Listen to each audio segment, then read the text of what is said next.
Welcome to the Impulse Spotlight, a podcast for product development professionals. In this episode, we speak with the Vice President of Product Development at Artica Collective, a company responsible for brands like SlumberPod, Colugo, Eversprout, and Doctor's Choice. Our guest brings a wealth of knowledge in the world of product design and development with over 16 years of experience in various industries, including consumer goods, fishing and outdoors, furniture, packaging, office supplies, medical supplies, home storage and organization, juvenile products, and home decor. Outside of his professional life, he enjoys fixing things, making things better, and has recently become addicted to completing escape rooms with a group of friends. Gabe Pereiro hails from Chicago, where he still resides with his wife of 18 years, their 4 children, and a yellow lab. He earned his BFA in industrial design from the University of Illinois, Chicago. Known for his technical design skills, problem-solving abilities, and expertise in design for manufacturing, Gabe has successfully brought dozens of products to market and holds over 20 patents.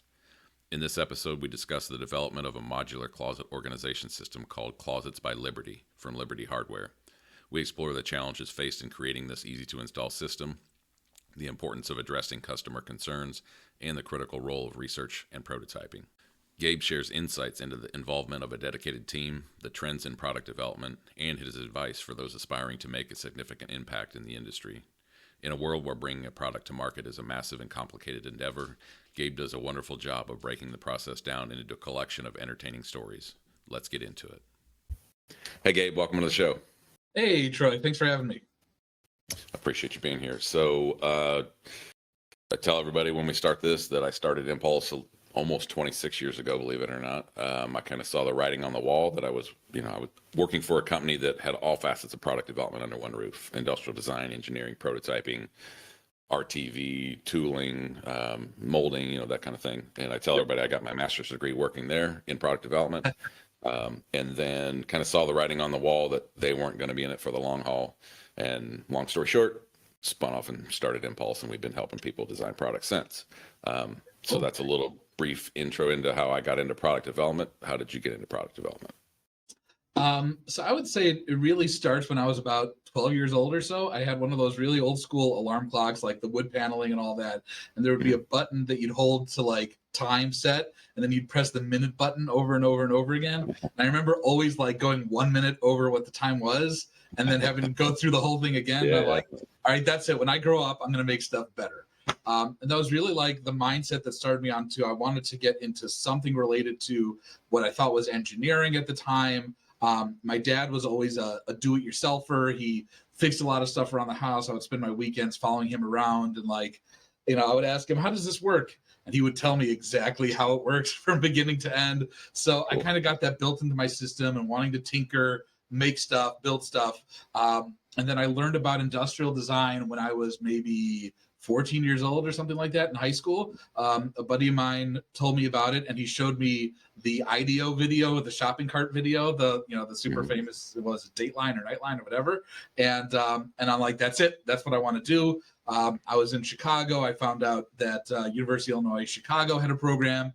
And so ever since I was in high school, I knew where I wanted to go, what I wanted to end up doing. So I did industrial design for a whole bunch of years on individual contribution level, and then have worked into design management and now product development leadership. Awesome. So tell us about the kinds of products you've developed over the years, and then lead us into the product you want to talk about today. Sure. So I started my career in 2008, right before the recession then. So because of that, I've unfortunately had to bounce around a lot as companies grew and shrank. But it's given me a lot of vast experience throughout that. So I started off working at Acro Brands under Swingline. So I worked on staplers, hole punchers, home office tools. I worked at Tricor Braun on bottles and rigid packaging, bottles and closures. So got a lot of in with injection molding and 2-stage molding, single-stage blow molding, stuff like that. That was my first foray really into 3D printing as well. Worked in home decor, tabletop, ceramics, furniture, and lighting and candle accessories when I was a tag, which was, very, very new for me coming from the design world. This was a different way of thinking of product. It was like mostly small run handmade product, but super interesting processes as well. I worked on plastic storage and home organization products at Home Products International, as well as garment care items like ironing boards and hampers, sorters, drying racks. I've done some consulting where I've done some products in the pet industry, some baby products. I've done some medical devices, medical products. I also started a fishing lure company, which ultimately led to a role at Ketchco, where I headed up the design team and then product development, working on fishing tackle, rods, lures, reels, stuff like that. And right before that, I was at Liberty Hardware, where I worked on a closet organization system, which is the product that I'll talk about in a second, and also decorative hardware, decorative home hardware, functional home hardware, and shower doors. And currently, where I'm at now, which is Artica Collective, where I oversee product development for all of their collection of brands, including SlumberPod, Colugo, Eversprout, and Doctor's Choice. So those vary in category. We have two brands that are in the juvenile product industry, one in home and garden, another in medical and medical adjacent, kind of aging at home kind of products, as well as socks, compression stockings, and recovery products. And yeah, so the product I wanted to talk about was really what I worked on for most of my time when I was at Liberty Hardware, which is the Closets by Liberty system, a fully customized modular-based system for closet organization. Interesting. That's quite the breadth of experience. Let me just say that. But tell us more about the closet. Is it organizer or? So think of like, the Container Store has their Alpha system, kind of like the wall standards and the brackets. But you also know the Alpha system isn't quite that attractive and is kind of clunky and certainly can be difficult to install, especially if you're not a DIYer and you're a little bit hesitant about how do I find a stud? Did I hit the stud? Is it going to come crashing off my wall later? Is the whole thing going to rake back and forth? So we at Liberty, we were doing a lot of intense research into home organization in general. And one of our major retailers came to us with an opportunity to say, look, this is a category that certainly needs some bolstering. And the products that they were currently offering weren't anything particularly special. They were all things that had been done before in just different ways and different skins. And they said, if you can really innovate this, you're a vendor that we like to work with. We are one of their top suppliers in the categories that we worked with at Liberty. So they wanted to see if we could take on this category and really define something new for it and define something different. And from our intense research, we found a tremendous amount of shortcomings within closet systems. You could go California Closets and you can spend, $8,000 on a fully customized wood system.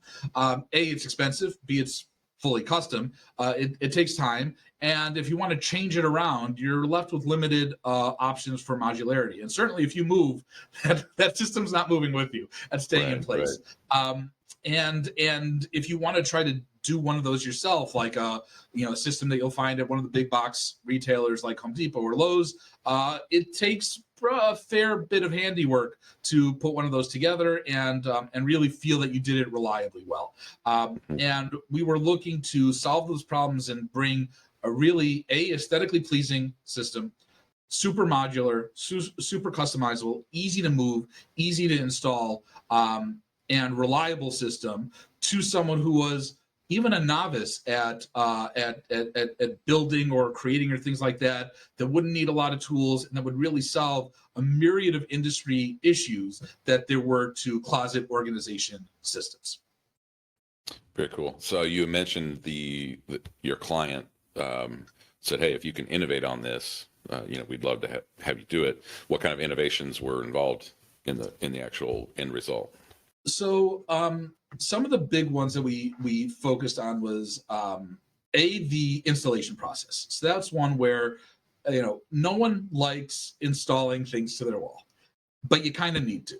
You certainly need to from a safety perspective. And we've all seen, the fallout that IKEA had over anti-tip stuff in their dressers, and we certainly needed to avoid that. But even beyond that, that's maybe one or two screws into the wall. But a lot of these systems have to fully mount. So you're talking about a cleat or a rail. You got to hit multiple studs, and then you're dealing with hundreds and hundreds of pounds that are relying on your handiwork on your wall. And that could be anything from, an inconvenience that ends up lasting a whole weekend that it takes to fix, or, God forbid, that could be something bad where a kid is in their closet and the system, falls on them or something like that.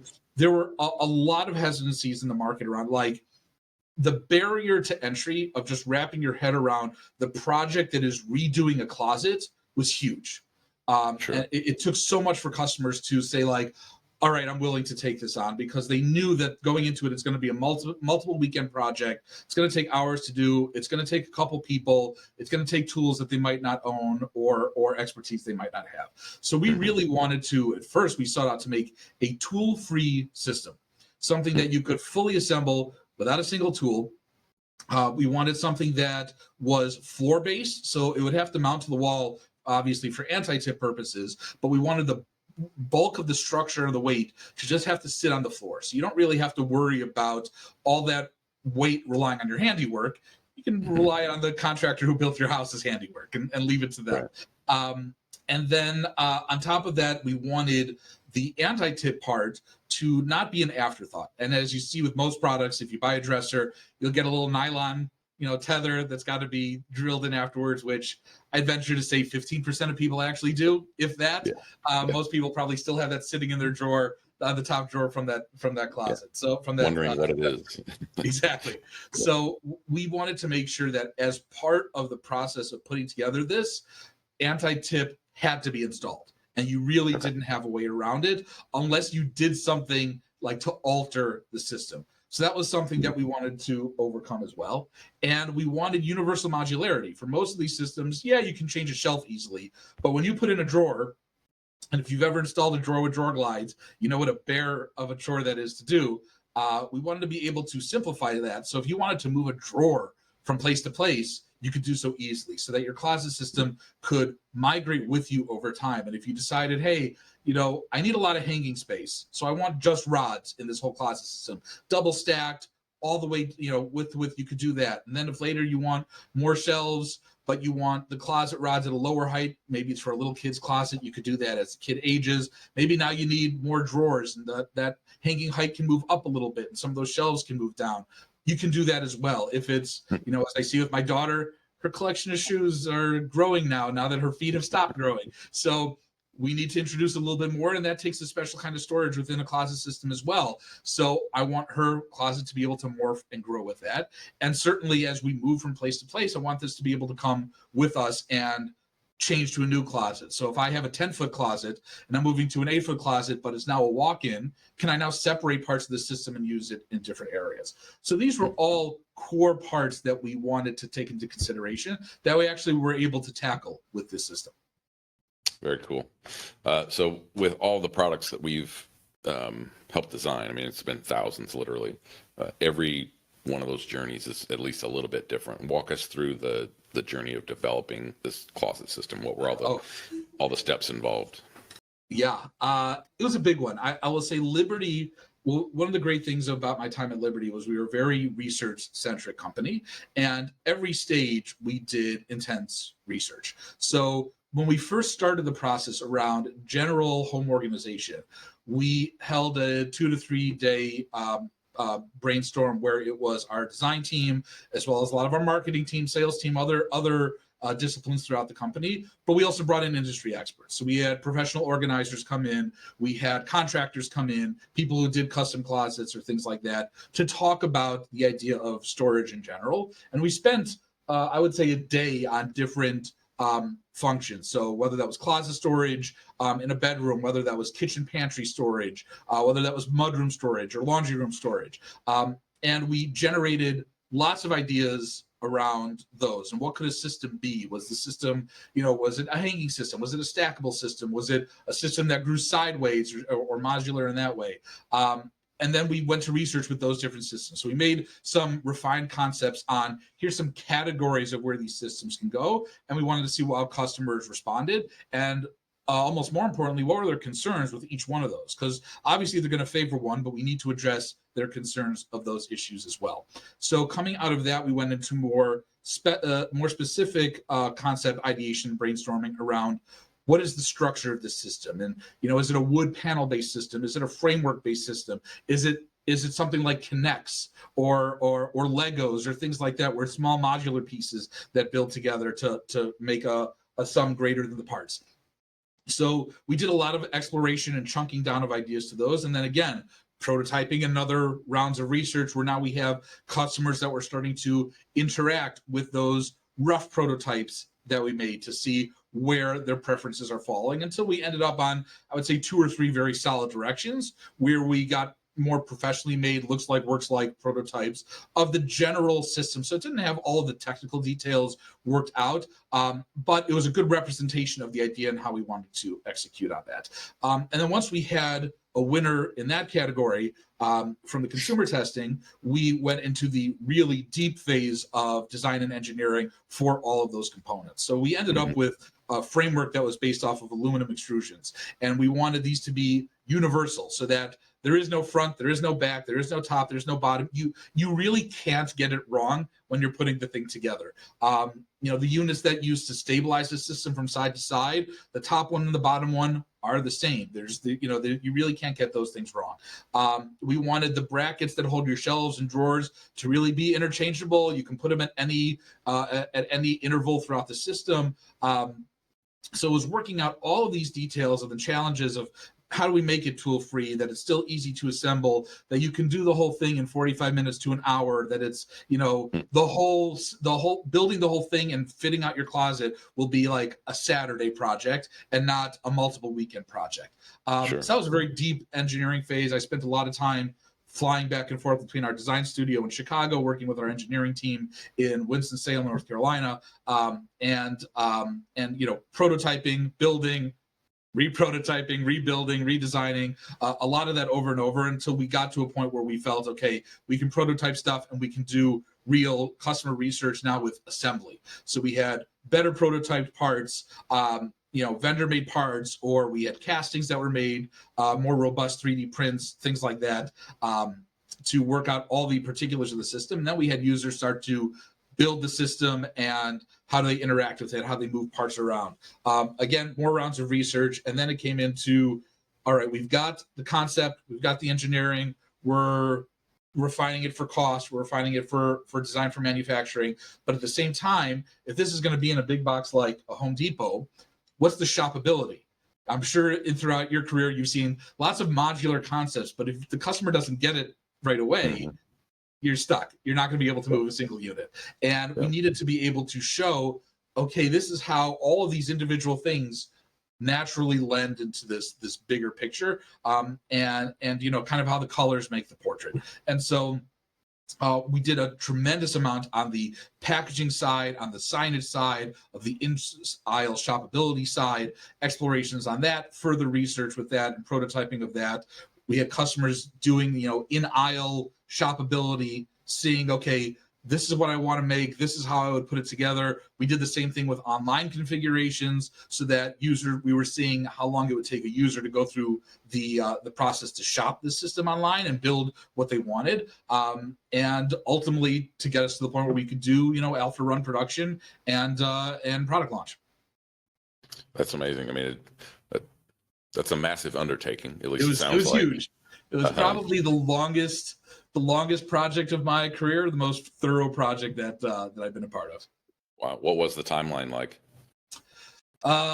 It took us probably just under 2.5 years from very initial category exploration, which happened right around when I started at Liberty, until we were at that first or alpha run pre-production.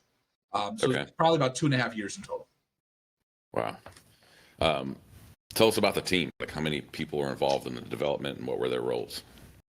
So that was a pretty small team. I think it was a core of 5 or 6 people. We had our marketing marketing head lead that was head of like new category development, who's focused on this project. So he was essentially the team lead. We had a marketing manager that was focusing on the marketing side. There's myself as the design lead. We had an engineering lead, a graphic design lead. We had a PMO dedicated to the project as well. And then we had one person dedicated as like a design secondary, as backup when my main go-to when I needed support on that end. And then there were a few times that I pulled in the balance of our design studio for different brainstorm sessions or to bounce things off back and forth. Engineering would do the same thing with the rest of the engineering group. But really, yeah, it was a core group of 5 people from different backgrounds throughout the company, and who are all very comfortable working in an uncomfortable project where it was a new category for all of us, a new space for all of us, and we were trying to do something new within it. Really dynamic team, one of the most favorite teams I've honestly had working on in my career. A lot of really a lot of strong personalities that would butt heads in a good way, and I think we came out with some great ideas. Cool. So the you mentioned like a lot of milestones that you guys hit through the process, but was there anything like that stood out as a huge achievement that the team reached during the development? Yeah, I mean there were a couple of big ones. Really working out there were 2 big functional aspects to figure out, which were hugely satisfying. One was, how do we build anti-tip into something that you got to do? And so, a cool part of, and also in a way that it was natural to do it. So you're not starting off with marking your studs on your walls. You can essentially build the unit where you want it and then mount it to a wall and know that you don't have any issues. Okay. So we had this modular framework that was essentially 4 pieces made up a rectangular frame, and those would be your intervals of the closet. So those would be parallel to each other, and then we had components that would bridge those from side to side. So those were called our stabilizer bars, and those stabilizer bars would attach from frame to frame, and we built in the anti-tips to those stabilizer bars. So when you put in you stabilize the system, you already have anti-tip brackets that are there, that are ready to go to the wall, and that lock in place. We called it a drop and lock system. So you had these plastic components that would slide up, over, and down in 1-inch intervals. And there were 2 of them on each one of these 24-inch long stabilizer bars. So you're guaranteed throughout that span that you're going to hit at least 1 stud, if not 2, and your second will be, can be mounted to the wall with a wall anchor. But once you put that up, that's part of the system. It's already there. It's already in place. You find your stud, you just slide the thing over and drill it in. And on top of that, this drop and lock system also allowed it to not just be anti-tip to pull away, but prevented the system from raking back and forth at the same time. So really, to achieve the full stabilization of the unit, you're not going to feel it until those 2 screws are in. So, but those 2 screws don't have to be in until the last 10% of the assembly process. So you can build out your closet, figure out where you want it, where you want to put things, and then, all right, put in your 2 screws. Now you're locked into place. Put in all your accessories like your drawers and your shelves. So that was a big one.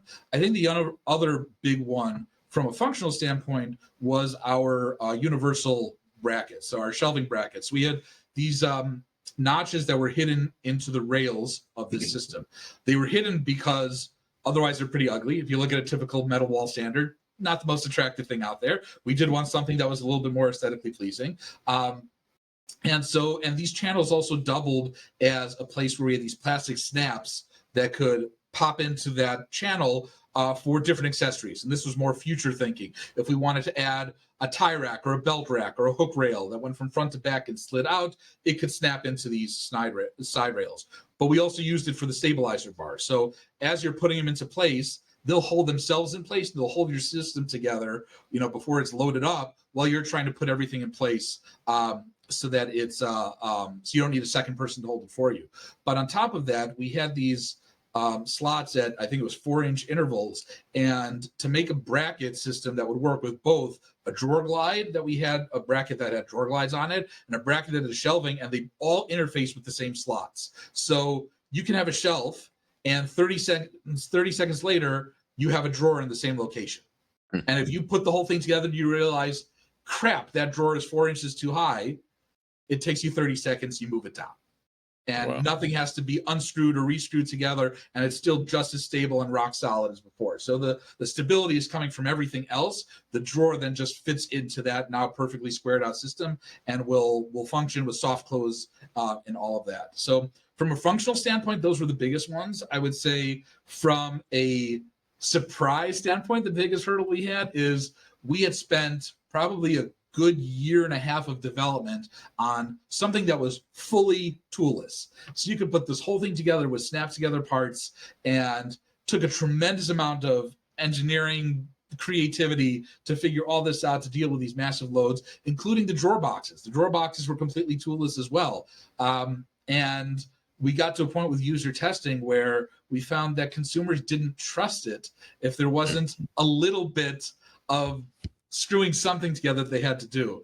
I think there's an old story. I don't know if it was Duncan Hines or Betty Crocker, one of the two. When they first came out with their instant cake mix, it was just powder, and consumers didn't respond to it well. They didn't feel like they were doing anything. It's just powder and water. So they changed the recipe to be add an egg.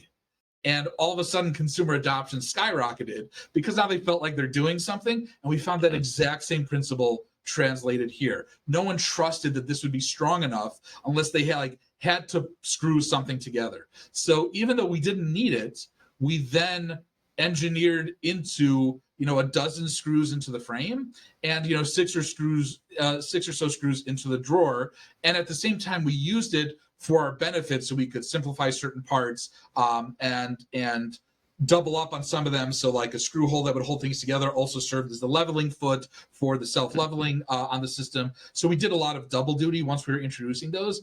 But really, we had come to this point where we were so proud of ourselves for this huge thing that we overcame that we thought customers wanted. And then we found out loud and clear, they don't want that. They want something which is harder to do, but that's consumer perception. So we had to, admit it and know that we're not going to be able to convince consumers. We have to know where their adoption rate is going to be and pivot to do something that was slightly more complicated, but it would make consumers trust the product more. So that was almost like a bigger mental overhaul that we had to overcome than actual, difficulty in some of the other innovations that we did. Yeah, that's amazing. Yeah, I would have never thought about that. Yeah. A few minutes ago, you mentioned the mounting for the anti-tip. Did the consumer have to find the studs and make sure they drilled into the studs, or were you guys able to come up with something novel that kind of just made it work? So from a technical and testing standpoint, had they mounted this to the wall just using wall anchors, would have been fine. Okay. Obviously, now from a compliance safety standpoint, that we knew that we had to call out more than that, and so we did. We told users, you got to find a stud, and at least one of them has to be drilled into a stud, knowing that if you're running 16-inch standards, which houses for the last 50 or so years are, then you're certainly going to hit a stud and within a 24-inch span. And that the second one, if you found a second stud, great, and if you didn't, that could just be done with a wall anchor. And the anchors we supplied were self-tapping, so they would drill their own hole for it, so you wouldn't have to pre-drill the hole for it. So there was a little bit of you still got to find a stud, although we knew that if a consumer decided not to and just went straight to the wall, we knew we were still good. Okay. Yeah. Interesting. So with all the products that Impulse has helped design, there's always some kind of challenge from a design standpoint that comes up. I know you just mentioned the surprise challenge of we actually have to make this more complicated. But what was the biggest challenge your team faced in developing the product, and how did you solve the challenge? There were certainly a lot of them.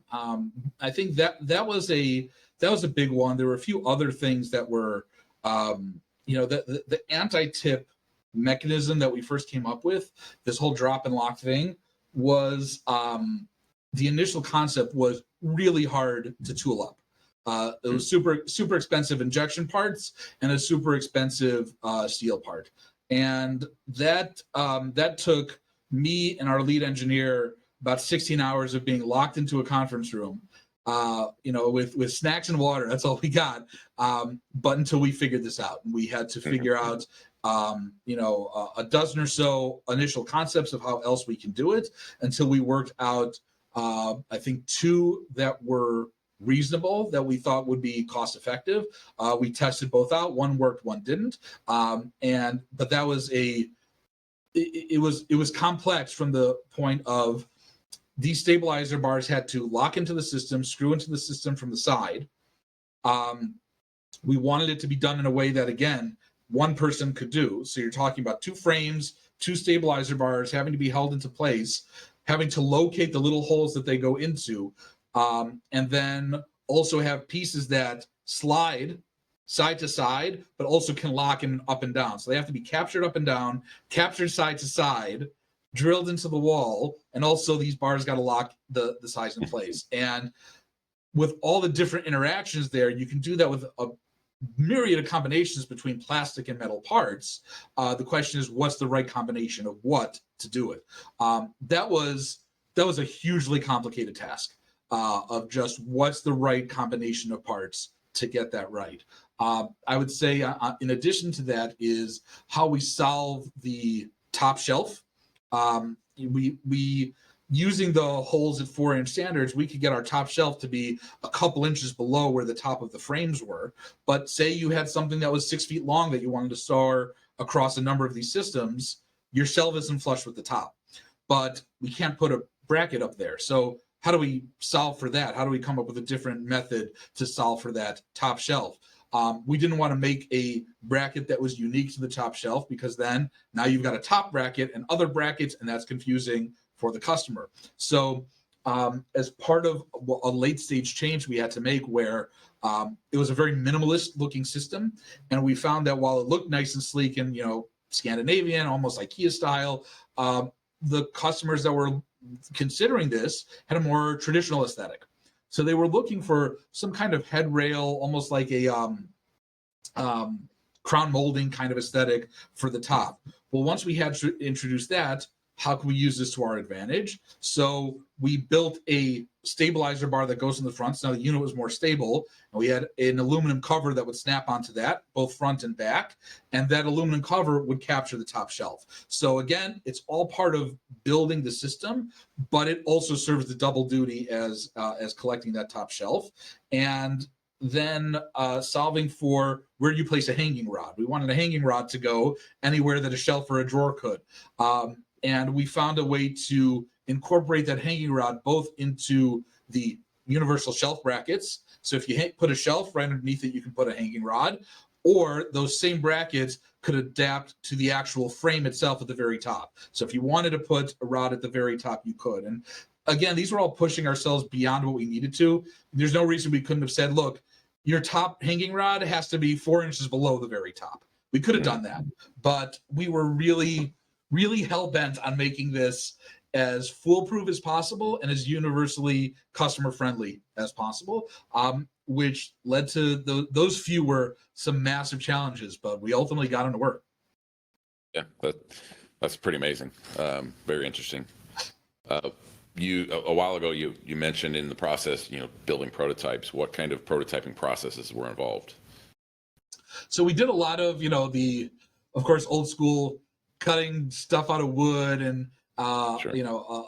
Aluminum and steel standards that we're cutting down to shape with stock parts that we can find to prove out some concepts. We did a tremendous amount of FDM 3D printing. I had a Stratasys, I think it was the F370 in our office. Was a real workhorse. I put it through its paces with a lot of functional parts as well. We did a lot of SLA printing and PolyJet printing in our engineering lab in North Carolina. And then the rest of it, we also did some cast resin components when we got to a point where the 3D prints just weren't robust enough under certain loads, or when we really needed to do the hardcore consumer testing and we needed parts that would last for multiple turns of assembly and disassembly. We did some machine parts and cast resin parts for that. But a lot of our prototyping, because we were doing aluminum extrusions for the bulk of the framework, we were able to, at a relatively low cost, do a full extrusion die for that, knowing that it was the same profile for the top bottom, front, back.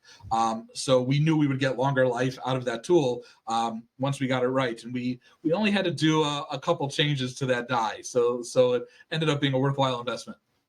Good, good. If you could go back in time and change one thing about developing the product, what would it be? Whew. So one is sizing. I still don't know that our width sizing intervals were right. I feel really confident in the 4-inch intervals we got for the heights, but our unit originally came in 24-inch increments. And then we also downsized it to 18.